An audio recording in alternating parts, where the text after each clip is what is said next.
হচ্ছে, দেখবেন কেমনে আপনি?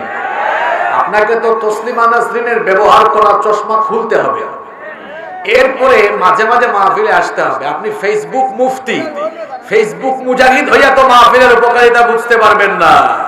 ওয়াজ মাহফিল দিয়ে কি হয়েছে দেখায় আপনাদেরকে।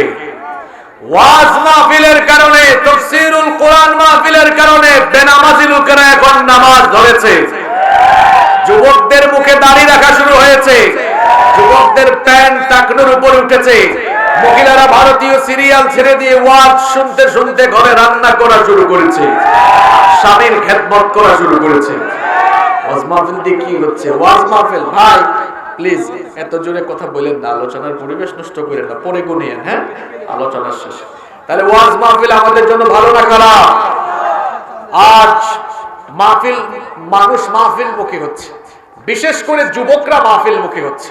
আজকের উপস্থিতি যুবক কম না বেশি?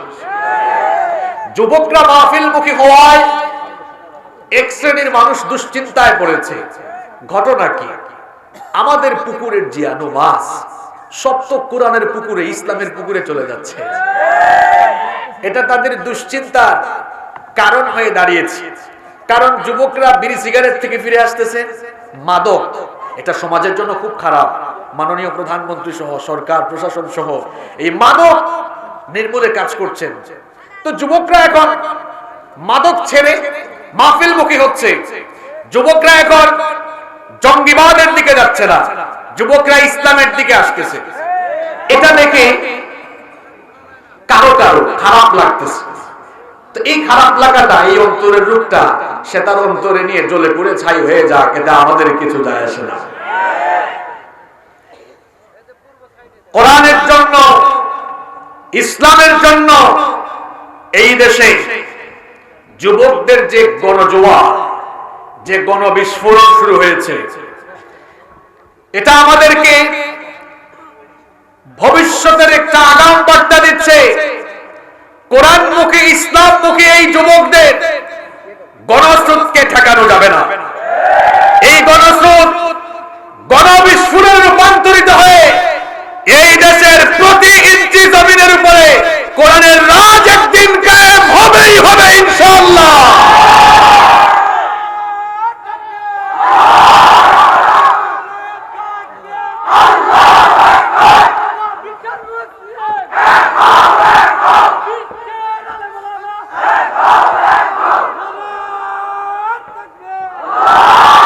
আল্লাহ কবুল করেন, বলেন আমিন। যুবকরা কেমন জানেন? যুবকরা হচ্ছে ইসলামের মেরুদণ্ড। মেরুদণ্ড ভেঙে ফেললে যেমনে সোজা হয়ে দাঁড়ানো যায় না, দিন বিরোধীরা যুবকদেরকে টার্গেট করে যুবকদেরকে ইসলামের দিকে আসতে দেয় না। কারণ যুবকরা ইসলামের দিকে আসলেই ইসলাম মাথা উঁচু করে দাঁড়িয়ে যাবে। নাচ গানে যাচ্ছে না, যাত্রা পালায় যাচ্ছে না, সিনেমা হলের সংখ্যা কমে যাচ্ছে, যুবকরা শুধু মাহফিল মুখী আর আলেম মুখী হয়ে যাচ্ছে। এটা যদি মাথা ব্যথার কারণ হয়, মাথা ব্যথায় আপনি নিজেই শেষ হয়ে যাবেন। কারণ কি জানেন? যুবক এমন জিনিস, এরা যখন সামনের দিকে আগায় এই গণজোয়ারকে রুখা যায় না, এটা রুখা যায় না। নবীজির সময় যুবকরা যখন ইসলামের গণজোয়ার শুরু করেছে, নাম বলে শোনেন, খাব্বাব, খুবাইব, আবু বকর, উমর, উসমান, সাদ বিন আবি ওয়াক্কাস, যায়েদ বিন হারেসা, সব তরতাজায়ান। এক ওমর তো একাই ইসলাম কবুল করার পরে সব কাফেরদের কলিজায় থরথর করে কাঁপন শুরু হয়ে গিয়েছে। যুবকটা কেমন বুঝাই আপনাদেরকে। এই প্যান্ডেলটা দাঁড় করে রাখছেন, মাঝখানে যদি এখন কেউ এটা কেটে ফেলে, প্যান্ডেলটা থাকবে না, কাপড়গুলো পড়ে যাবে। যুবকরা আছে একদম ইসলামের মেরুদণ্ডে, তাদের অবস্থা। এদের যদি ইসলাম থেকে বিমুখ করা যায়, ইসলাম মাথা উঁচু করে দাঁড়াতে পারে। যৌবনের বয়সটাও বড় নিয়ামতের বয়স। Youth is called the golden season of human life. যৌবনকালকে মানুষের জীবনের স্বর্ণালী সময় বলা। মানুষের জীবনে 5টা পর্যায় আছে। কয়টা পর্যায়? শিশুকাল, কৈশোরকাল, যৌবনকাল, প্রৌঢ়কাল মানে আধা বুড়া, 5 নাম্বার বুড়া, ফুল বুড়া। তাহলে মানুষের জীবনে কয়টা পর্যায়ে আছে? আপনারা বগুড়ার মানুষ, উত্তরবঙ্গের মানুষ একটু ঠান্ডা মিজাজি, আর আমি সিলেটি মানুষ, তো আমরা একটু শাহজালালের এলাকার মানুষ, তো বুঝেনি তো, শাহজালালের জজবা আমাদের ভেতরে আছে আলহামদুলিল্লাহ। এক শাহজালাল এসে গৌর গোমনদের সব কাঁপায় দিয়েছেন, আমরা শাহজালালের উত্তরসূরি। আমাদের গলার আওয়াজ একটু বড় স্বভাবজাত ভাবে, আপনাদেরও আজকে একটু বড় করে দিয়ে যাবো ইনশাআল্লাহ। মানুষের জীবনে কয়টা পর্যায়? এক, বলেন। আমি কিন্তু ওয়াজ মুখস্থ করাই, জানেন আপনারা এটা? হ্যাঁ, 1 নাম্বার, 2, 3 যৌবন, 4 প্রৌঢ়, মানে কি বলছিলাম? আধা বুড়া, মানে কিছু পাকে কিছু পাকে না। আর 5 নাম্বার, দেখি আমার আঙ্গুল দেখে বলেন তো মাঝখানে আছে কোনটা? মাঝখানে আছে কোনটা? উদাহরণের সাথে মিলছে? এটা সবচেয়ে বেশি গুরুত্বপূর্ণ সময়। এজন্য ইসলাম বলছে এই মাঝখানের বয়সটাতে সতর্ক থাকো, এটা গুরুত্বপূর্ণ। এই সময়ে ক্যারিয়ার উন্নত হয়, এই সময়ে শয়তানি শুরু করলে ক্যারিয়ার শেষ হয়, এই সময় ইবাদত করলে নিজের চরিত্র উন্নত হয়, এই সময় ইবাদত ছাইরা শয়তানের মুরিদ হইলে জীবনটা বরবাদ হয়ে যায়। এজন্য এই মাঝখানের বয়সটার গুরুত্ব কম না বেশি? এজন্য নবীজির কাছেও যুবকের গুরুত্ব। যুবক ভাইরা শুনেন, আমার আব্বাজানরা রাগ করে না, হুজুর দেখি খালি যুবকদের উদ্দেশ্যে বলতেছে কথা। না বাবারা, আব্বাজানরা আপনাদের উদ্দেশ্য আমার অনেক কথা আছে ইনশাআল্লাহ। এই যুবকগুলো কারা? আপনাদের ছেলে, আপনাদের ভাতিজা। এরা যদি ভালো হয় আপনারা খুশি না বেজার? তাইলে বলছিলাম যৌবনের বয়সটা ইসলামে গুরুত্বপূর্ণ, নবীজির কাছেও যুবক অত্যন্ত গুরুত্বপূর্ণ। নবী করিম সাল্লাল্লাহু আলাইহি ওয়াসাল্লাম তিনি নিজে যুবকদেরকে কত ভালোবাসতেন, যুবকদেরকে তিনি কত পছন্দ করতেন। শুনেন, এই যে আমি আজ আপনাদের সামনে কথা বলছি, এই রকম করে নবীজি একদিন এক জায়গায় বক্তৃতা করছেন, সব মানুষেরা বসে গিয়েছে, জায়গা না পেয়ে এই দেখেন অনেক মানুষ যেমন দাঁড়িয়ে আছেন, ঠিক তেমনি নবীজি বক্তৃতা করছেন, জায়গা না পেয়ে অনেকে দাঁড়িয়েছিলেন। নবীজির চোখ গেল হঠাৎ করে এমন একজনের দিকে, অত্যন্ত সুন্দর চেহারার অধিকারী যুবক মানুষ, একজন যুবক সাহাবী, নাম হচ্ছে জারির রাদিয়াল্লাহু আনহু। নবীজি বক্তৃতা বন্ধ করে দিলেন, বক্তৃতা বন্ধ করে দিয়ে বললেন, হে জারির, তুমি পেছনে দাঁড়িয়ে আছো কেন? জারির তখন বললেন, ওগো আল্লাহর নবী, সবার শেষে আমি এসেছি, জায়গা না পেয়ে দাঁড়িয়ে দাঁড়িয়ে আপনার কথা শুনছি। এই কথা শোনা মাত্র মায়ার নবী, দয়ার নবী, রাহমাতাল লিল আলামিন, তিনি সঙ্গে সঙ্গে তার চাদর খুলে জারিরের দিকে ছুঁড়ে মারলেন। দিয়ে তিনি বললেন, জারির, জায়গা পাও নাই তো কি হয়েছে? আমি নবী আমার চাদরটা তোমাকে দিলাম, আমার চাদরটা মাটিতে বিছিয়ে বসে যাও। এই কথা শুনে জারির রাদিয়াল্লাহু আনহু চোখের পানি ছেড়ে দিলেন। নবীজির চাদরটা মাটিতে লাগানো তো দূরের কথা, নবীজির চাদর মুবারকে চুমু খেতে লাগলেন। নবীজির চাদর মুবারকে চুমু খেয়ে বুকের সঙ্গে জড়িয়ে ধরে তিনি বললেন, আকরামাকাল্লাহ কামা আকরামতানি ইয়া রাসূলুল্লাহ। সবাই মহব্বতে বলেন সাল্লাল্লাহু আলাইহি ওয়াসাল্লাম। জারির বললেন, হে আল্লাহর রাসূল, আল্লাহর পরে হচ্ছে আপনার মর্যাদা, আপনি রাহমাতুল লিল আলামিন, আপনার চাদরে দুনিয়ার কোন মানুষ বসার কি কোনো যোগ্যতা রাখে নাকি? কি করে আমি আপনার চাদরে বসি গো নবী? এই চাদরে বসার কোন সাহস আমার নাই। আমি চোখের পানি ছেড়ে দিয়ে কাঁদছি আর আপনার চাদর মোবারককে চুমু খাচ্ছি। এই জন্য আপনি আমার মতো একজন ক্ষুদ্র মানুষকে আজ যেভাবে সম্মান দিলেন, এতে আমি অভিভূত হয়েছি। আল্লাহর কাছে দোয়া করেছি, আল্লাহ আজ আপনি আমাকে যেভাবে সম্মান দিলেন, আল্লাহ যেন আপনার সম্মান আরো বেশি বাড়িয়ে দেয়। তাহলে যুবকদেরকে নবীজি ভালোবেসেছেন কম না বেশি? কি কারণ? কারণ হলো এই যৌবন বয়স হচ্ছে মানুষের জীবনের সবচেয়ে গুরুত্বপূর্ণ সময়।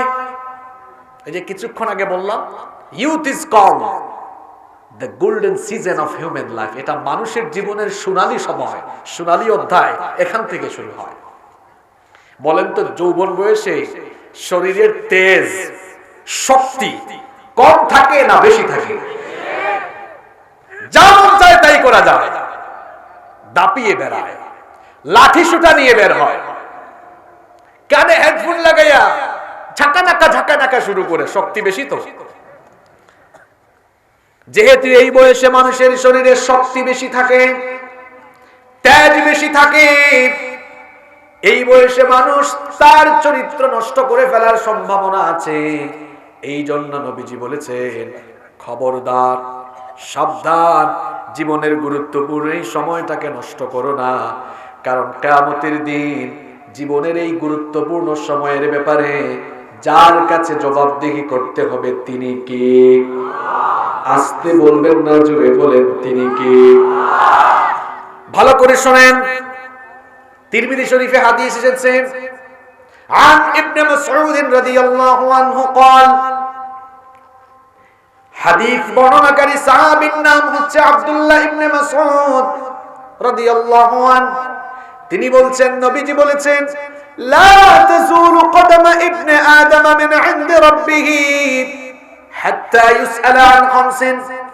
কিয়ামতের দিন যখন সকল মানুষ আল্লাহর সামনে দাঁড়াবে, পাঁচটি প্রশ্নের জবাব না দিয়ে আল্লাহর কোন বান্দা এক পাও নড়াতে পারবে না, এক কদম নড়ানোর সুযোগ পাবে না।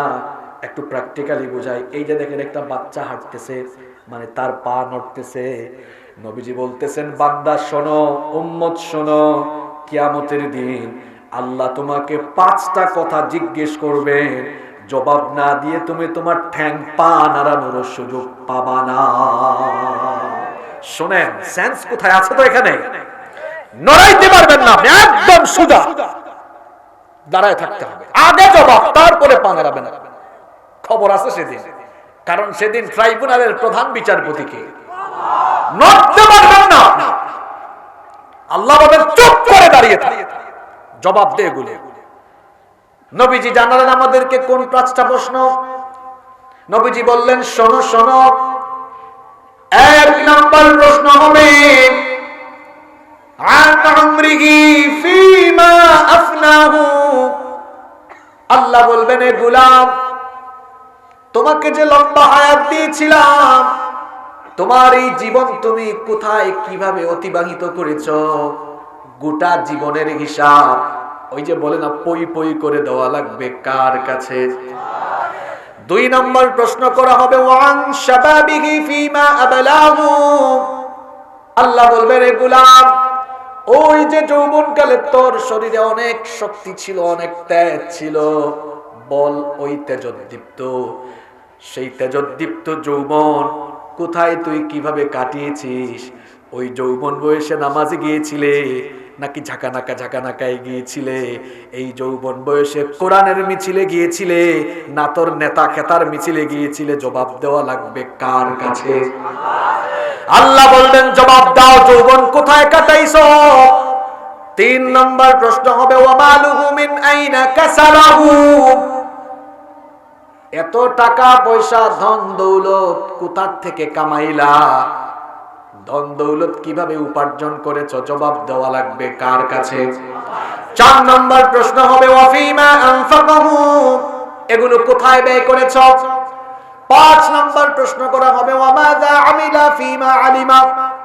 যতটুকুন জানতে ততটুকু আমল করতে কিনা? এই পাঁচটা প্রশ্নের জবাব না দিয়ে এক কদম নড়া যাবে না। এর মধ্যে একটা প্রশ্ন হলো, বান্দা তোমার যৌবনকাল কোথায় কাটিয়েছো? এই যুবক তরুণ ভাইয়েরা, কনসেন্ট্রেট হন, মনোযোগী হন। সারা জীবন আজকে মাহফিলে আসার আগে একরকম গেছে, আজ থেকে যেন পরিবর্তন হয়। শোনেন আপনার নবী আপনাকে কি বলছেন, শোনেন আপনার রব আপনাকে কি বলছেন। এগুলো কার কথা? কার কথা? প্রস্তুতি আছে তো জবাব দেওয়ার? আল্লাহ বলবেন কি তোমার যৌবন কোথায় কাটাইছো তুমি? যেহেতু এই যৌবনকালের হিসাব আল্লাহর কাছে দেওয়া লাগবে, সেহেতু এই যৌবন বয়সে সতর্ক থাকার দরকার আছে না নাই? নবীজি বলছেন শোনো, ইগতানিম খামসান ক্বাবলা খামসিন, 5 জিনিস আসার আগে 5টা জিনিস কাজে লাগাইও। সবগুলো বললাম না, যে বিষয় নিয়ে কথা বলছি সেটা বলি। নবীজি বলছেন শাবাবাকা ক্বাবলা হারামিক, বুড়া হওয়ার আগে যৌবন কাজে লাগাও, কারণ বুড়া হয়ে গেলে আর যৌবন ফিরে পাবা। আমার আব্বাজানরা যাদের চুলদাড়ি পেকে গেল, তারা কি এক সময় আমাদের মতো জোয়ান যুবক ছিলেন না? আর কি তারা যৌবন ফিরে পাবেন? আর তারা যৌবন পাবেন না। Nobody wants to lose youth time. যৌবনকে কেউ হারাতে চায় না। এই জন্য দেখেন না, যৌবন হেফাজতের জন্য মানুষ কত কিছু করে। বগুড়া শহরে গেলে টাউন বাস আছে না? বগুড়া শহরে আছে। বাসের মধ্যে উঠলে ওয়াজ মাহফিলের পুস্টার আপনার গায়ের উপর এত ছিটায় মারবে না, যৌবন হেফাজতের হার বাড়ানোর যত পুস্টার গায়ের উপর ছিটায় মারে। তার মানে বোঝা যায় যৌবন হেফাজতের প্রচেষ্টা অনেক বেশি হয়। কিন্তু যৌবনকে কি ধরে রাখা যায়? কথা বলছেন না কেন আপনারা? ধরে রাখা যাবে না, চলে যাবে। যেহেতু এই যৌবন ধরে রাখা যাবে না, চলে যাবে, এই জন্য নবীজি বলেছেন যৌবনটা কাজে লাগাও। প্রশ্ন হলো এই যৌবনকে আমরা কেমনে কাজে লাগাবো? উত্তর হলো যৌবন যিনি দিয়েছেন তার কাছে যৌবন দেওয়া লাগবে। এবার আওয়াজ করে সবাইকে বলতে হবে যৌবন দিয়েছেন কে? Keep in your mind, youth is not a gift given by a leader. যৌবন আপনার নেতার দেওয়া গিফট নয়।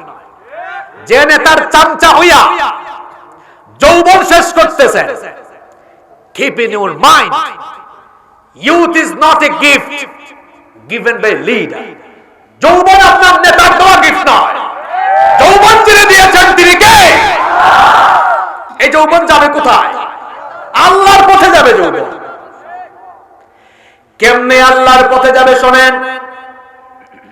যিনি যৌবন দিলেন সেই রবের পথে নিজের যৌবনটা বিলীন করতে হবে। সেই রবের বিধানগুলো দুনিয়াতে মানতে হবে। সেই রব যখন মুয়াজ্জিনকে দিয়ে নামাজে আসার জন্য ডাকান, সেই রবের ডাকে সাড়া দিয়ে মসজিদে যাওয়ার দরকার আছে না নাই? যুবকরা যৌবন বয়সে মসজিদে যায় না। আমি যখন বলি ভাই নামাজে যাও, তো কয় না হুজুর মাঝে মাঝে যাই। কেউ কেউ বলে হুজুর এখন টাইম হয় নাই। টাইম হয় নাই। আমি বললাম টাইম হয় নাই মানে? কয় হুজুর বুড়া হই, চুলদাড়ি পাকুক এরপরে যাবো। বলেন তো বুড়া হওয়ার সম্ভাবনা এর কি কোনো নিশ্চয়তা আছে নাকি? সব আমরা এখন জানতে পারি, কারণ প্রযুক্তির যুগ। এই প্যান্ডেলে বসে 2 মিনিটে গোটা বিশ্বের খবর আপনি নিতে পারবেন। কিন্তু আমাকে বলেন তো, গোটা দুনিয়ার খবর নেওয়ার প্রযুক্তি আপনার কাছে থাকলেও কেউ কি জানেন নাকি কার জন্য কাফনের কাপড় এসে দোকানে রেডি হয়ে আছে? জানেন? জানেন? তার মানে বোঝা গেল যে কোনো সময় আমরা চলে যেতে পারি। গতকাল রাতে বহু বীর বাহাদুর দুনিয়ায় ছিল, আজ রাতে তারা বেঁচে নাই। আজ রাতে আমাদের মতো বীর বাহাদুররা আছে, কাল রাতে নাও থাকতে পারি। যুবক ভাইরা, শয়তানের ধোকায় পড়া যাবে না। মনে রাখতে হবে দুনিয়াতে আসার সিরিয়াল আছে, কিন্তু যাওয়ার কোনো সিরিয়াল।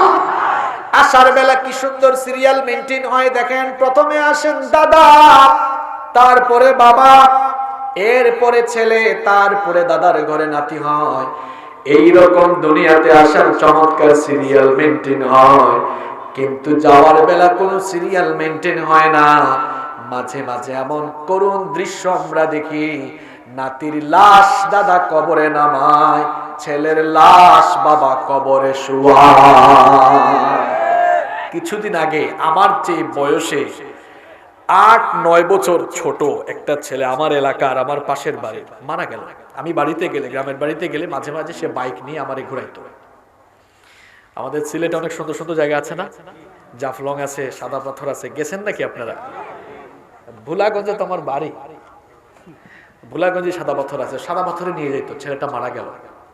তার বাবা আছে, তার বড় ভাই বোনরা আছে, তার মা আছে। সিরিয়াল মেইনটেইন হয়েছে? যুবক ভাইরা, keep in your mind, there is no serial of death. মৃত্যুর কোন সিরিয়াল? চোখের পলকে তুমি হতে পারো লাশ, চিরতরে বন্ধ হবে তোমার নিঃশ্বাস। হবে তোমার নাম মসজিদের মাইকে, হবে তোমার নাম মসজিদের মাইকে। বাড়িওয়ালা নাই রে, বাড়ি নাই রে দুনিয়াতে, বাড়িওয়ালা নাই রে, বাড়ি নাই রে দুনিয়াতে। বাড়িওয়ালা যে বাড়িতে নাই বলি, আমার দাদারা বলে আমার দাদা বানাইছিলেন বাড়ি, সেই 80-র দশকের কথা। 80-র দশকে আমার দাদা বাড়ি বানালেন, আমার দাদা 90 দশকে চলে গেলেন, আমার বাবাও 10 বছর আগে চলে গেলেন। আমাদের ভাই বোনদের ছেলে মেয়ে হয়েছে। দাদার ঘরের নাতির ঘরে কি হয় আপনারা কি বলেন? পুতি নাকি? পুতি? একটু সহযোগিতা করেন না। নাতির ঘরে সভাপতি সাহেব আপনারা কি বলেন? আপনি তো জানবেন। নাতির ঘরে পুতি নাকি? পুতি। মিলছে আপনাদের সাথে আমাদের। দাদা বাড়ি বানাইছেন, দাদার ছেলে মানে আমার বাপ চাচারা থাকছে, বাপ চাচার ছেলেরাও থাকছে, বাপ চাচার ছেলেদের ছেলে মেয়ে হয়েছে, পুতি আছে, নাতির ঘরে পুতি আছে, বাড়ি বাড়ির জায়গায় আছে, বাড়িওয়ালা। আরে বাড়িওয়ালা যে নাই, বাড়িওয়ালার নামও নাই। বলবেন কেমনে নাই? আপনার দাদার দাদার বাপের নাম বলে পারে? আমার দাদার বাপের নাম আমি পারি না। তার মানে হলো অল্প কিছুদিনের দুনিয়ায় টাকা পয়সা ক্ষমতা অন্যায় অপরাধ জগতে আমরা যে দাপিয়ে বেড়াচ্ছি, কার জন্য কি করছেন? টাকা পয়সা ক্ষমতা সম্পদ জমাচ্ছেন, জানেন আপনার 2-3 জেনারেশনের পরের পরবর্তী প্রজন্ম এত নিমুখ হারাম হবে, এরা আপনার নামও মনে রাখবে না। এটা বাস্তবতা। ইটস ইউর ফাইনাল ডেস্টিনেশন, এটা আপনার চূড়ান্ত গন্তব্য, এটা ঘটবে। এটা মানুষের জীবনের বস্তুনিষ্ঠ অলঙ্ঘনীয় অনিবার্য মহাসত্য। এটা ঘটবে, এটা ঘটবেই ঘটবে। এই জন্য যুবক ভাইদেরকে বলছি, খবরদার শয়তানের ধোঁকায় পড়া যাবে না। শয়তান মাঝে মাঝে ধোঁকা দেয়। এখন মসজিদে যাওয়ার দরকার নাই, বুড়া হও তারপরে যাবা। বুড়া আমরা নাও হতে, যে কোনো সময় আমরা চলে যেতে পারি। এই জন্য বুড়া হওয়ার অপেক্ষা করা যাবে না, নামাজে যেতে হবে। এই যুবক তরুণ ভাইরা শুনেন, যৌবনের ইবাদতের দাম অনেক বেশি। কারণ আধা বুড়া বা বুড়া হয়ে গেলে মাজা ব্যথা, পিঠ ব্যথা, কোমর ব্যথা, হাঁটু ব্যথা, পা ব্যথা, হাত ব্যথা, কত ব্যথা। ঠিক মতো রুকু দেওয়া যায় না, ঠিক মতো সাজদা দেওয়া যায় না। কিন্তু যৌবন বয়সে অনেক শক্তি থাকে, তেজ থাকে, হাড্ডি সব জোড়াগুলো ঠিকঠাক থাকে, রুকু সাজদা সুন্দর করে দেওয়া যায়। এই জন্য যৌবনের ইবাদত সুন্দর, যৌবনের ইবাদতটা অত্যন্ত সুন্দর। এই জন্য যৌবনের ইবাদতের দাম আল্লাহর কাছে কম না বেশি? যুবকরা যখন এলাকায় হাঁটে, এলাকা দাপিয়ে বেড়ায়, এলাকা কাঁপে। আল্লাহর কসম রে ভাই, তুমি যখন হাঁটো, তোমার হাঁটার কারণে এলাকা কাঁপে। তুমি কি জানো নাকি এই বয়সে তুমি যদি আল্লাহর সাজদা দাও, তোমার সাজদার দাম এত বেশি, এই সাজদায় আল্লাহর আরশ কেঁপে উঠে। যুবকের ইবাদতের দাম আছে তো, অনেক দাম, অনেক দাম, অনেক অনেক দাম। যুবক ভাইরা মসজিদে যাও, মসজিদমুখী হও। ফজরের আযানের সময় ঘুমাইও না। ফজরের নামাজ আল্লাহ দিনের শুরুতে দিলেন। কেন আল্লাহ দিনের শুরুতে নামাজ দিলেন? 5 ওয়াক্ত নামাজের শিডিউল আপনারা খেয়াল করেন। আচ্ছা বলেন তো, আল্লাহ চাইলে ফজরের নামাজটা তো সকাল 10টায়ও দিতে পারতেন, পারতেন না? লাভ হইতো না? 10টার সময় ঘুম থেকে উঠে পড়তেন।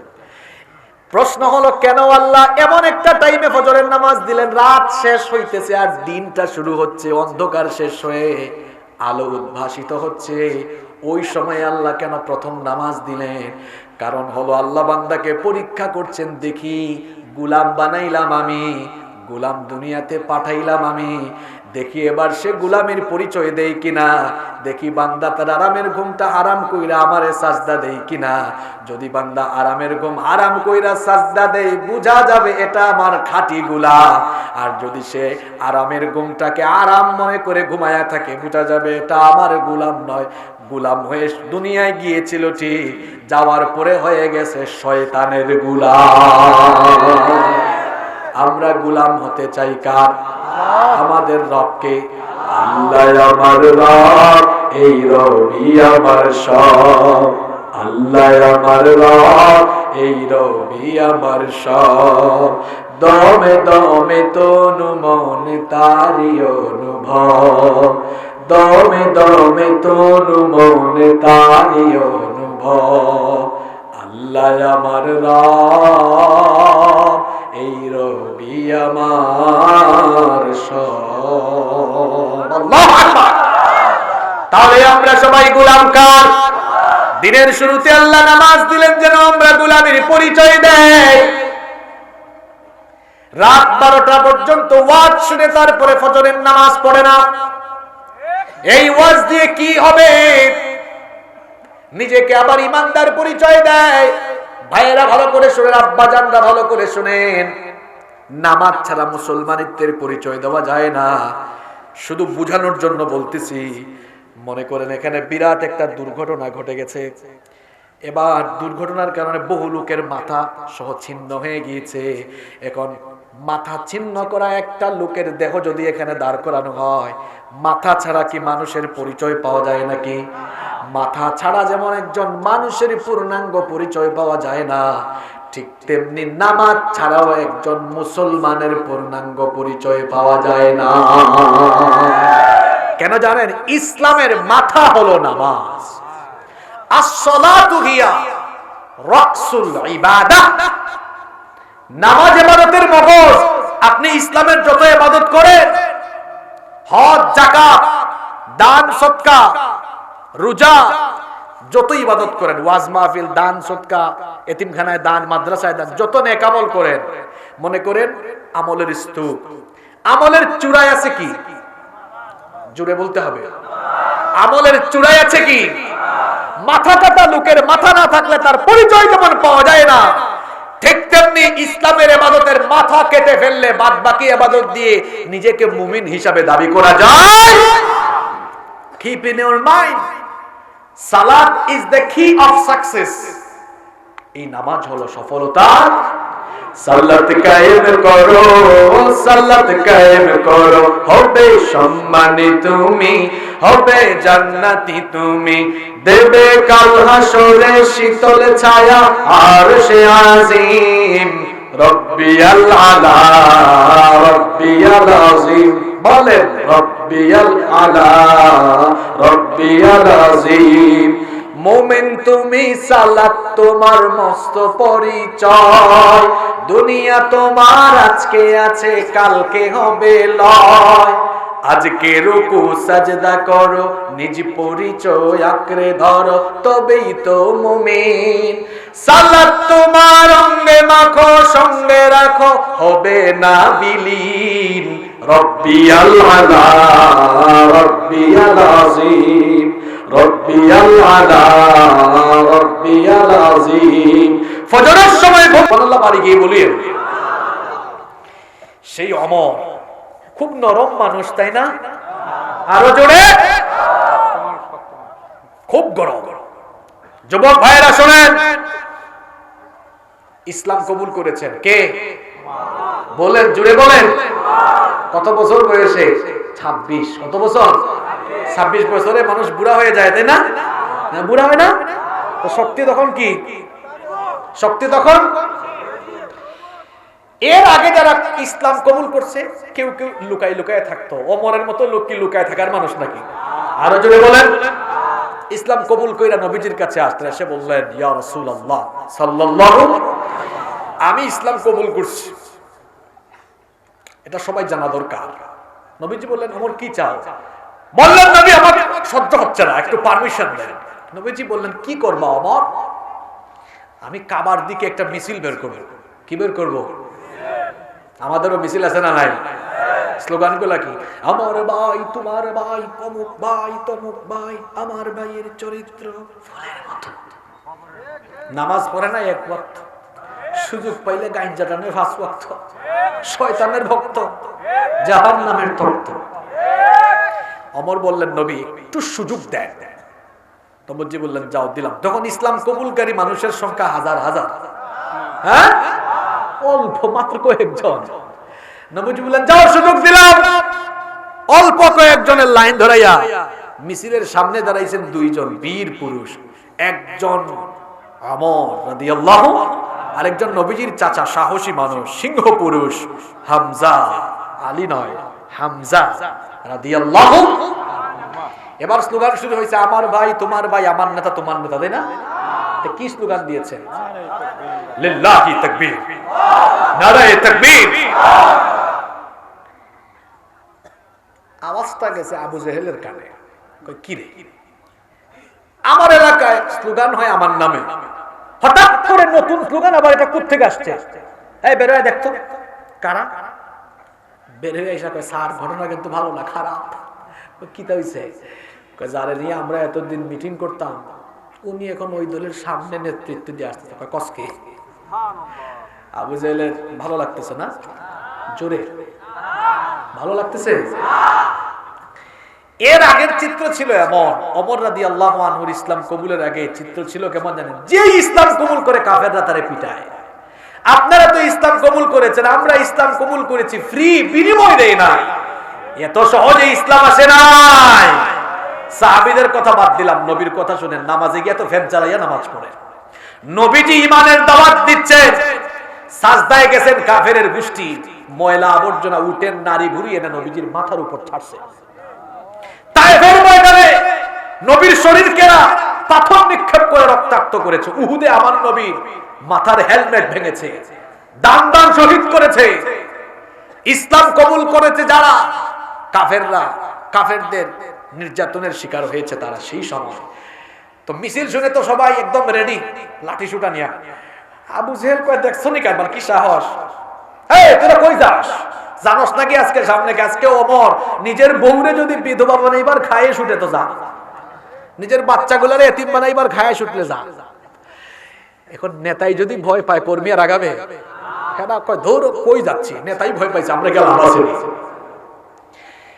এতদিন মুসলমানদেরকে নির্যাতন করা হলো, আর এখন ওমর ইসলাম কবুল করলেন। ইসলাম দুর্বল না শক্তিশালী? দুর্বল না শক্তিশালী? চেচনিয়া, বসনিয়া, ফিলিস্তিন, কাশ্মীর, উইঘুর সহ পৃথিবীর নানা প্রান্তে আজ মুসলমানরা নিপীড়িত, নির্যাতিত। মুসলমানদের উপরে নিপীড়নের স্ট্রিম রোলার চলছে। আমার সামনে যে যুবক ভাইয়েরা বসে আছেন, এই উম্মতের যে যুবকরা আছেন, সেই যুবক ভাইয়েরা যদি ওমরের মতো ভূমিকা নিয়ে সাহসী ভূমিকায় অবতীর্ণ হয়ে সবাই যদি আল্লাহর নামে তাকবীর দিয়ে আল্লাহর দ্বীনের পথে চলে আসে, দেখবেন তামাম দুনিয়ায় ইসলামের গণজোয়ার, গণবিপ্লব শুরু হয়ে যাবে। নবী আর আসবেন না, কিন্তু ওমরের মতো যুবক তো দুনিয়াতে সাহসী আসতে আসবে। আবার ওমর তারিক আসবে, আবার মুসা খালি আসবে, আবার ওমর তারিক আসবে, আবার মুসা খালি। কাটবে সংকার এই কালো রাত, কাটবে সংকার এই কালো রাত, জাগরণে জনতার ভাঙবে নীত। আসবে আবার ওমর তারিক আসবে, আবার মুসা খালি। যৌবন কিভাবে কাটাইতে হবে ফর্মুলাটা দিচ্ছেন আল্লাহর তার নবী। আল্লাহর তার যৌবনকালীন বয়সের কদর করো, তাহলে কদর করবো নামাজে গিয়া। কলেজ বিশ্ববিদ্যালয়ের ছাত্ররা মাদক ছেড়ে দিব যেই বয়সে হাতে পায়ে বই খাতা কলম, যেই বয়সে বই খাতা কলম হাতে শোভা পায়, এদের পেছনে যাইও না। যারা কলেজ বিশ্ববিদ্যালয়ে মেয়েদের অন্না ধরে টানাটানি করে আছে না নাই, এদের সাথে হইও না। যারা গাঁজা খায়, ইয়াবা খায়, বেনামাজি, এদের সাথে হইও না। নামাজি হয়ে যাও, নামাজিদের সাথে হয়ে যাও। বাপ মার খেদমত ইবাদত করো আর যৌবনটাকে এভাবে অমরের মতো আল্লাহর দ্বীনের পথে যদি কাটায়, নবীজি বলেছেন 7 শ্রেণীর মানুষকে রব্বুল আলামিন কিয়ামতের দিন আরশের ছায়ার নিচে জায়গা দিবেন। এর মধ্যে এক শ্রেণীর মানুষ হলো তারা ওয়াশাবুন নাশাআ ফি ইবাদাতিল্লাহ, যে যুবক যৌবনকাল আল্লাহর পথে কাটিয়েছে, যৌবনকাল আল্লাহর পথে কাটিয়েছে যারা, আরশের ছায়ার নিচে জায়গা পাবে তারা। যুবক ভাইয়েরা আরশের ছায়ার নিচে জায়গা পেতে চান কি চান না?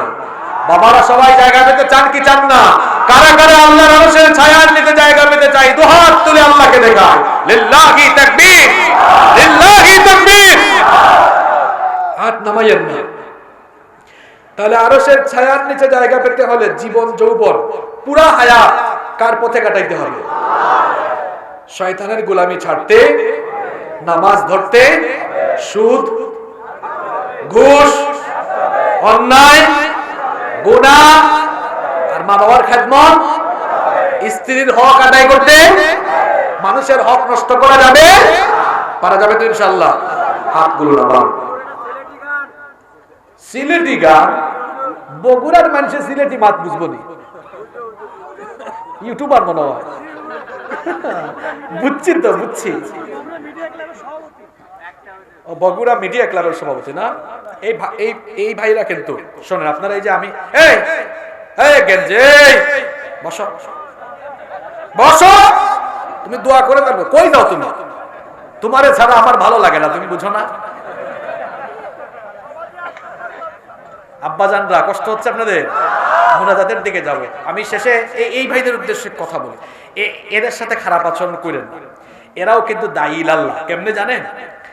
উনাদের কারণে আপনাদের ঘরের মা বোনরা ওয়াজ শুনে, উনাদের কারণে যুবক যুবতীরা ইসলামের পথে আসতেছে। এরা ক্যামেরা নিয়ে এরা ইসলামের বাণী ছড়ায় দেয়। তো যাই হোক, তাদের একটা দাবি আছে, আমি পূরণ করে ফেলি নাকি? এরপরে মোনাজাত হয়ে যাবে ইনশাআল্লাহ।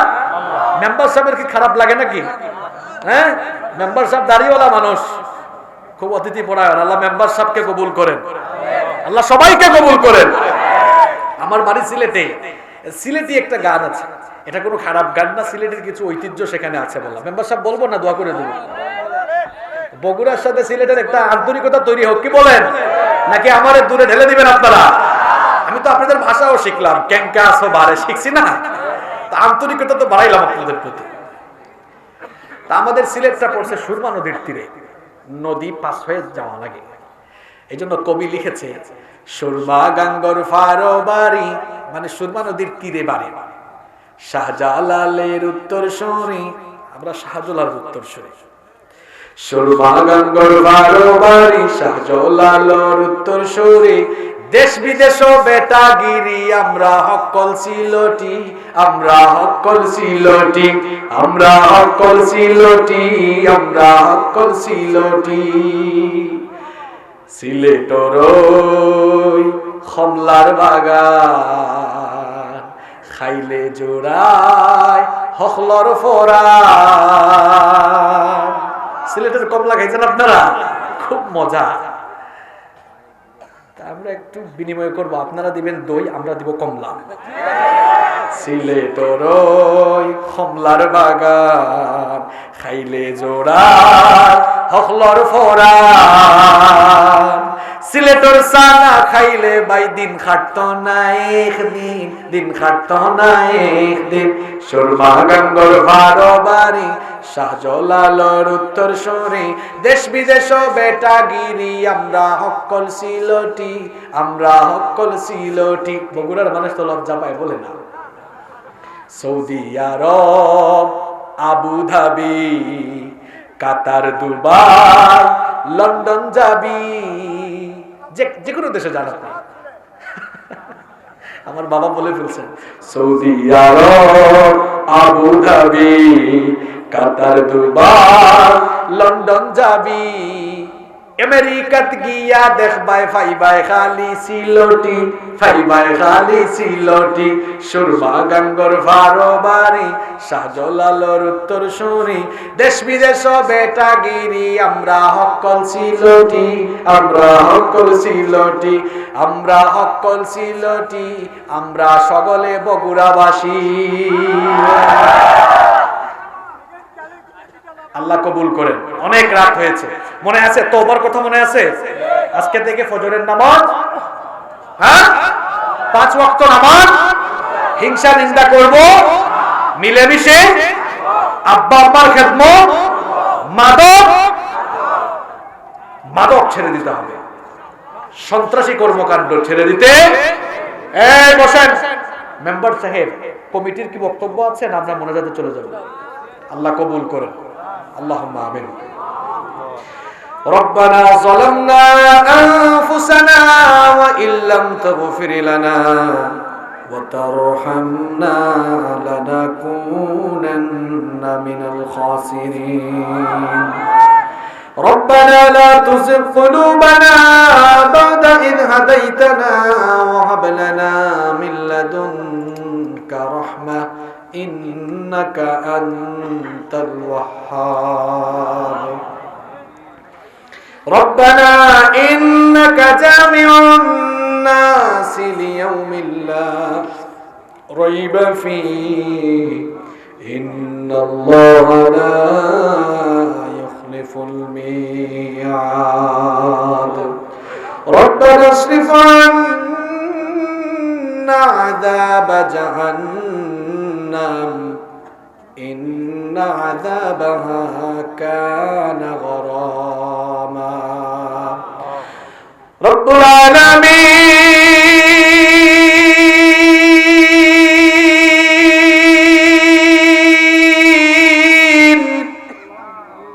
গভীর রাত পর্যন্ত আমরা তোমার কোরআন পাগল বান্দারা নীরবে বসে বসে তোমার কালাম থেকে আলোচনা শুনেছি। ওগো মালিক, গভীর রাতে আমরা আমাদের জীবনের সমস্ত গুনাহগুলোকে সামনে নিয়ে সব গুনাহের জন্য লজ্জিত হয়ে অনুতপ্ত হয়ে তোমার কাছে ভিক্ষার হাত পেতেছি গো আল্লাহ। ওগো মালিক, জীবনে আমরা তো গুনাহ করেছি, চক্ষু বন্ধ করে যখন গুনাহগুলোর কথা চিন্তা করি জান্নাতে যাওয়ার আশা করতে পারি না। ওগো মালিক, গুনাহ করতে করতে আমাদের অন্তরটাকে আমরা কলুষিত বানিয়ে ফেলেছি। এত পাপ করেছি, পাপের দরিয়ার অতল তলদেশে অবগাহন করে ফেলেছি গো আল্লাহ। ওগো মালিক, যে গুনাহ করেছি গুনার এই বোঝা নিয়ে যদি কবরে যাই, কবরের মাটি আমাদের সঙ্গে ভালো আচরণ করবে না গো আল্লাহ। ওই কবরটা বড় মারাত্মক জায়গা, বড় সাংঘাতিক জায়গা। সেখানে নরম কোনো বিছানা নাই, সাথী বাতি আলো কিছুই নাই, কাদামাটি ধুলাবালি পোকামাকড় সাপ বিচ্ছুময় সেই কবর। যে গুনাহ করেছি, গুনাহ নিয়ে কবরে গেলে কবরের মাটি চাপ দিয়ে আমাদের শরীরটাকে চূর্ণ বিচূর্ণ করে ফেলবে গো আল্লাহ। যে পাপ করেছি, পাপ নিয়ে কবরে গেলে জাহান্নামের আগুন আমাদেরকে ছাই বানাবে গো আল্লাহ। এই গুনার বোঝা নিয়ে কবরে যেতে চাই না। এজন্য আজ এই মাহফিলে গভীর এই রাতে সব গুনার জন্য লজ্জিত হয়ে ভিক্ষার হাত পেতেছি। ও গো আল্লাহ, আমাদের ভিক্ষার হাত দেখে তোমার কি একটু দয়া লাগে না? দুনিয়ার মানুষের কাছে হাত পাতলে মানুষের মনে দয়া সৃষ্টি হয়, কিছু না কিছু হাতে দেয়। মানুষের মনে তুমি দয়া মায়া দানকারী সেই আল্লাহ, তোমার কাছে আমরা তোমার গোলামের আলোচিত হয়ে তওবা করে হাত পেতেছি। ও ওগো আল্লাহ আমাদেরকে কবুল করে তুমি কি আমাদেরকে তোমার রহমতের কোলে তুলে নিতে পারো না? ওগো মালিক, আমরা গুনাহ নিয়ে কবরে যেতে চাই না। কখন জানি মৃত্যুর ডাক আসে, কখন জানি চলে যায় আমরা জানি না। এমনও তো হতে পারে আজকের এই মোনাজাত আমাদের কারো কারো জন্য জীবনের শেষ মোনাজাত হয়ে যেতে পারে। আর কোনদিন তোমার কাছে হাত তোলার সুযোগ নাও পেতে পারি গো আল্লাহ। ওগো মালিক, এটাই যদি জীবনের শেষ মোনাজাত হয়, আর যদি কোনো বাকি থাকে কবরে গিয়ে তো জাহান্নাম ছাড়া কিছু নসিব হবে না। ওগো আল্লাহ, আমরা তোমার জান্নাতে যেতে চাই, আমরা জাহান্নামে যেতে চাই না। ওগো মালিক, সেজন্য আমরা তওবা করে ভিক্ষার হাত তুলেছি। আল্লাহ দেখো, উলামায়ে কেরাম, আমার দাড়ি পাকা মুরব্বী বাবারা, আমার কলেজার টুকরা যুবকদেরকে নিয়ে হাত তুলছি। আল্লাহ দেখো, এই যুবকগুলো গুনার জন্য চোখের পানি ছেড়েছে। আল্লাহ, এই যুবকদের চোখের পানি তুমি কবুল করো। ওগো মাবুদ, আমরা গান শুনেছি, আমরা শয়তানকে অনুসরণ করেছি, নামাজ ছেড়েছি, আমরা বিপদে গিয়েছি, কিন্তু আজ আমাদের অনুধাবন হয়েছে, তওবা করছি আমরা আল্লাহ। আর আমরা গুনাহ করব না, আর আমরা পাপ করব না। এখন থেকে তোমার গোলামীর পথে জীবন পরিচালনা করব আল্লাহ। তুমি আমাদের মোনাজাত কবুল করো। ওগো মালিক, ওগো মালিক, ওগো মালিক, আমাদেরকে তোমার গোলাম বানাও। আমাদের সবাইকে 5 ওয়াক্তের নামাজি বানাও।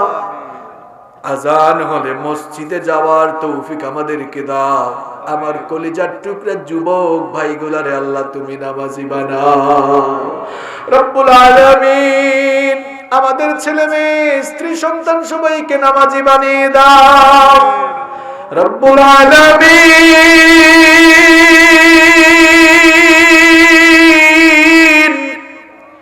গভীর এই রাতে তোমার কাছে যখন হাত তুলেছি, মনে পড়ে গেল আমাদের জন্মদাতা বাবা আর মায়ের কথা। আমাদের বাবা আমাদের জন্য কি যে কষ্ট করেছে, বটবৃক্ষের মতো ছায়া দিয়ে ত্যাগের কষ্ট স্বীকার করে আমাদের বাবা আমাদেরকে ভরণ পোষণ লালন পালন করেছেন। বাবার কথা মনে হলে ছোটবেলার দৃশ্যগুলো স্মৃতিপটে ভেসে ওঠে। বাবা সন্তানকে কি স্নেহ মায়া মমতা দিয়েছে। ছোটবেলায় বাবা যখন সন্তানকে নিয়ে খাবার খেতে বসেছে, বাবা নিজে না খেয়ে সন্তানের মুখে খাবারের লোকমা তুলে দিয়েছে। সারাদিন মাথার ঘাম পায়ে ফেলে ছেঁড়া কাপড় চোপড় পরে কষ্ট করে টাকা উপার্জন করে করে সেগুলো দিয়ে পড়াশোনা শিখিয়েছে, স্কুল মাদ্রাসায় পাঠিয়েছে। ঈদের সময় যখন আসে বাবা ছেঁড়া লুঙ্গি, ছেঁড়া পাঞ্জাবি, ছেঁড়া শার্ট পরে আর সন্তানগুলোর মুখে হাসি ফুটাবার জন্য নতুন কাপড় কিনে আনে। সারা জীবন বাপ এইভাবেই সন্তানকে ভালোবাসা দিল। আর যাওয়ার সময়, দুনিয়া থেকে যাওয়ার সময় একা অন্ধকার কবরে চলে গেল। আবার আমরা কেউ কেউ আমাদের মাও হারিয়ে ফেলেছি। ওগো মালিক, একটি অক্ষর মাত্র মা, কিন্তু মনে হয় যেন গোটা দুনিয়ার সকল মধু তুমি এই নামে ঢেলে দিয়েছো গো আল্লাহ। কত মধু মাখা, কত জাদু মাখা এই নাম। ওগো মালিক, আমরা তো পুরুষ মানুষ, গর্ভধারণের যন্ত্রণা আমরা বুঝি না। আমাদের মা কি যে কষ্ট করেছেন ভাষায় প্রকাশ করা যাবে না। এই যে শীতের রাত, এই শীতের রাতগুলোতে দুনিয়ার মানুষ কত আরাম করে ঘুমায়, কিন্তু আমরা যখন আমাদের মায়ের পেটে ছিলাম রাতের বেলা যখন মায়ের পেটে আমরা নড়াচড়া করতাম, মায়ের কলিজাটা পেটটাই ছিঁড়ে যেত। আরামের ঘুম ভেঙে মা তখন চোখের পানি ঝরিয়ে কাঁদতো। সেই চোখের পানিগুলোর সাক্ষী তুমি ছাড়া কেউ নাই গো আল্লাহ। শুধু রাতের বেলা নয়, দিনের বেলাও আমাদেরকে পেটে নিয়ে আমাদের মা ঘরের সব কাজ করতেন, ঘরের সবাইকে খাওয়াতে। এরপরে ক্ষুধা পেটে খাবারের প্লেট নিয়ে যখন খাবার খাইতে বসতেন, তখন আমরা পেটের ভেতরে হাত পা দিয়ে নড়াচড়া করতাম। সঙ্গে সঙ্গে মায়ের বমি বমি ভাব সৃষ্টি হয়ে যেত। তখনও মা ক্ষুধা পেটে খাবার খেতে পারতেন না। খাবারের প্লেটটা রেখে দিয়ে বেডরুমের ভেতরে ঢুকে ফুপিয়ে ফুপিয়ে কষ্টে কান্না করেছে। এভাবে যে কতদিন আর কত রাত মা কেঁদেছে, তুমি ছাড়া কেউ জানে না গো আল্লাহ। এখানেই শেষ নয়, মা কত কষ্ট করেছে আমাদেরকে। মা যখন দুনিয়ার আলো বাতাস দেখালেন, যখন জন্ম দিলেন, আমাদেরকে প্রসব করার সময় এত কষ্ট সহ্য করলেন। বর্তমান বিজ্ঞান বলছে একজন মানুষ সর্বোচ্চ 20 থেকে 25 ইউনিট ব্যথা সইতে পারে, কিন্তু আমাদের জনম দুঃখিনী মা আমাদেরকে জন্ম দিতে গিয়ে 20 আর 25 নয়, 50 থেকে 55 ইউনিটের ব্যথা সহ্য করেছে। আল্লাহ, এত যন্ত্রণা, শরীরের সবগুলো হাড় ভাঙলেও মনে হয় এত কষ্ট হয় না। এই যন্ত্রণা মা কেমনে সইলেন? তুমি আরশের মালিক আল্লাহ আর আমাদের জনম দুঃখিনী মা ছাড়া আর কেউ জানে না। ওগো মালিক, ওই মা এত মায়া ভরা নাম, এত মায়া ভরা চাহনি। আমরা যখন বাড়ির বাহিরে থাকি, গভীর রাত হয়ে যায়, সবাই ঘুমিয়ে যায়, কিন্তু বাড়ির দরজায় মা দাঁড়ায় দাঁড়ায় অপেক্ষা করে। সেই মমতা ওই মা যার দুনিয়া থেকে চলে গেল, এতিম সেই সন্তানগুলো বাড়িতে গিয়ে মায়ের চেহারাও দেখে না, মাকে মা মা বলে ডেকে মনের জ্বালা মিটাতে পারে না। ওগো মালিক, চেয়ে দেখো এই মাঠের দিকে, মা বাপ হারা প্রত্যেকটি সন্তান চোখের পানি ছেড়েছে। আল্লাহ, আমাদের চোখের পানি দেখে তোমার কি একটু দয়া লাগে না? ওগো আল্লাহ, আমরা যারা আমাদের মা বাপ হারিয়ে ফেলেছি, আমাদের চোখের পানি দিয়ে আমাদের কবরবাসী মা বাবার কবরগুলোকে তুমি কবরের জাহান্নামের আগুন তুমি চিরতরে নিভায়া দাও। আমাদের যাদের মা বাবা বেঁচে আছেন, নেক হায়াত বাড়িয়ে দাও। যতদিন বাঁচবেন আমাদেরকে খেদমত করার তৌফিক দাও। আল্লাহুম্মা গফিরলি ওয়া লিওয়ালিদাইয়া ওয়া কুর রাব্বিরহামহুমা। আমার বাবারা, আমার ভাইরা সবাই পড়েন রব্বিরহামহুমা কামা রব্বায়ানি সগীরা। রব্বিরহামহুমা কামা রব্বায়ানি সগীরা। রব্বুল আলামিন আমাদের আত্মীয় স্বজন সবাইকে মাফ করে দাও। এই এলাকায়, এই গ্রামে যত কবরস্থান রয়েছে, সবার কবরের আযাব তুমি মাফ করে দাও। আজকের এই মাহফিলকে তুমি কবুল আর মঞ্জুর করে নাও। এই মাহফিলে যারা দান সদকা করেছেন, যে সকল ভাই বোনেরা টাকা পয়সা দিয়েছেন, রব্বুল আলামিন সবার দান সদকা তুমি কবুল করে নাও। রব্বুল আলামিন, আমি জেনেছি প্রায় 60 জন যুবক এই মাহফিলের জন্য খুব পরিশ্রম করেছে। একটা মাহফিল আয়োজন করা কত কষ্ট, যারা আয়োজন করে কেবল তারা জানে। আমার এই যুবক ভাইগুলো হয়তো কয়েক রাত ভালো করে ঘুমাইতে পারে নাই, কয়েকটা দিন মাহফিলের কাজ করতে গিয়ে ঠিক মতো খায় নাই, অনেক রাত হয়ে গিয়েছে, আমার ভাইরা এখনো খাবার খাইতে পারে নাই। আল্লাহ, আমার এই ভাইয়েরা যারা আয়োজন করেছে, আমার প্রত্যেকটি ভাইয়ের গুনাহ খাতা তুমি মাফ করে দাও, তাদের সবাইকে তুমি দ্বীনের জন্য কবুল করে নাও। আজকের মাহফিলের সম্মানিত সভাপতি সাহেব, সহসভাপতি দ্বয়, প্রধান অতিথি, বিশেষ অতিথি, যত সম্মানিত অতিথিবৃন্দ ছিলেন, আল্লাহ সবাইকে তুমি মাফ করে দাও রব্বুল আলামিন। মেম্বার সাহেব অনেক অতিথি পরায়ণ মানুষ, তাকে তুমি মাফ করে দাও, তাকে তুমি দ্বীনের জন্য কবুল করে নাও। ওনার দুইটা ছেলে আছে, আল্লাহ তুমি ওনার দুইটা ছেলেকে দ্বীনের জন্য কবুল করে নাও। আমার ডানে বামে আরো অনেক বাবারা, অনেক ভাইয়েরা বসে আছেন, আল্লাহ সবাইকে মাফ করে দাও, সবার ঘরের মধ্যে তুমি বরকত নাজিল করো রব্বুল আলামিন। আমার যুবক ভাইদেরকে দ্বীনের জন্য কবুল করো আল্লাহ। আমার মিডিয়ার ভাইদের গুনাহগুলো মাফ করে দাও, কত কষ্ট করে তারা দ্বীনের দাওয়াতি কাজে নিজেদেরকে শামিল করেছে, আল্লাহ তাদের গুনাহ খাতা মাফ করো, ইখলাসের সাথে তাদেরকে এই ময়দানে কাজ করার তৌফিক দাও রব্বুল আলামিন। আমার পুলিশের ভাইদেরকে মাফ করে দাও রব্বুল আলামিন। আমার পুলিশের ভাইয়েরা, বিজিবি, র্যাব, সেনাবাহিনী, বিমান বাহিনী, গোয়েন্দা সংস্থা, ডিবি, প্রশাসনিক সেক্টরে যারা কাজ করেন, আল্লাহ সবাইকে মাফ করে দাও। আমার দেশের স্বাধীনতার জন্য যারা জীবন দিয়েছেন, ভাষার জন্য যারা জীবন দিয়েছেন, তাদের সবাইকে মাফ করে দাও আল্লাহ। আমার দেশকে তুমি বালা মুসিবত থেকে হেফাজত করো, দুর্ভিক্ষ থেকে আল্লাহ আমাদের দেশকে তুমি হেফাজত করো রব্বুল আলামিন। আমাদের দেশের উপরে তুমি রহমত আর বরকত নাজিল করো। এই মাদ্রাসাকে কবুল করো, মাদ্রাসার মুহতামিম সাহেব, মাদ্রাসার শিক্ষক মণ্ডলী যারা আছেন, ছাত্র ছাত্রী সবাইকে মাফ করে দাও আল্লাহ। এই মাদ্রাসার সকল অভাব অনটন দূর করে দাও, সব সমস্যা তুমি তোমার কুদরতি ব্যবস্থাপনায় সমাধান করে দাও। ওগো মালিক, শেষ আবেদন তোমার কাছে গো আল্লাহ, দুনিয়াতে কেউ আমরা চিরদিন থাকবো না, আমরা গুনাহগার মানুষ, আমাদের গুনাহের কারণে গাড়ির নিচে চাপা দিয়ে, কঠিন কঠিন রোগ দিয়ে, পায়খানা প্রস্তাবে বিছানায় গোড়াগড়ি করে এমন জিল্লতি আর বেইজ্জতির মৌত আমাদেরকে দিও না